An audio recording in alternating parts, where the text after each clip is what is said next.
আমি কোরই হাই স্কুলে দশম শ্রেণীর ছাত্রী।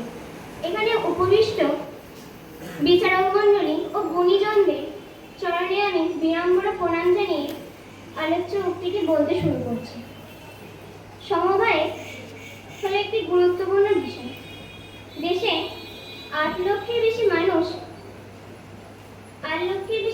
সমবায় সমিতির সঙ্গে 50 ঊর্ধ্বে যুক্ত আছে। আগামী 10 বছরে এটি নেতৃত্ব শূন্যতায় এসে পরিণত হবে, কারণ সমবায় আন্দোলন তাছাড়া মুখ থুবড়ে পড়বে। এটাকে বলা হয়, এখানে যুবকদেরই লিডার আইনশিপ বলা হয়। দ্বিতীয়ত, এখানে বলা হয় আগেকার যুবকেরা শুধুমাত্র ধান, দুধ, ঋণ ইত্যাদি নিয়ে বলতো। এখনকার যুবকেরা বলবে সোলার এনার্জি সমবায়, আইটি সার্ভিস সমবায়, আর ট্যুরিজম সমবায় ইত্যাদি নিয়ে। আরও এখানে বলা যায়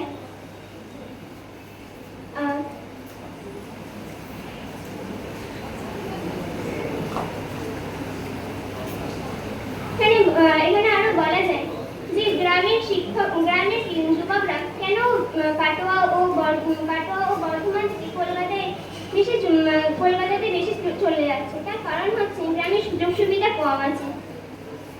গ্রামে যদি মৎস্যজীবী সমবায়, দুগ্ধ সমবায়, চাষ সমবায় ইত্যাদি থাকে, তাহলে গ্রামের যুবকরা গ্রামেই থাকবে এবং সমবায়ের ফলে এখানে গ্রামের উন্নতি শুরু হবে।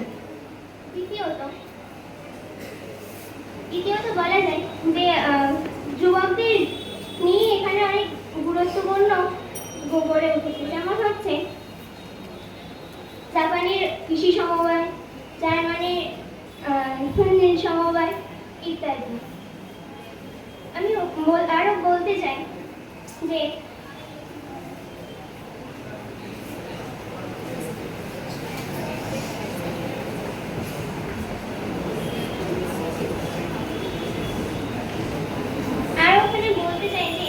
যুবকরা শুধুমাত্র দায়িত্ব যুবকদের অনেকে মনে করে যে দায়িত্ব জ্ঞান, কিন্তু যুবকরা যদি দায়িত্ব দেওয়া হয় তারা দায়িত্বশীল হয় এবং অনভিজ্ঞদের বলা হয় না যে তারা দুর্বল। অনভিজ্ঞতাই তাদের হচ্ছে শক্তি।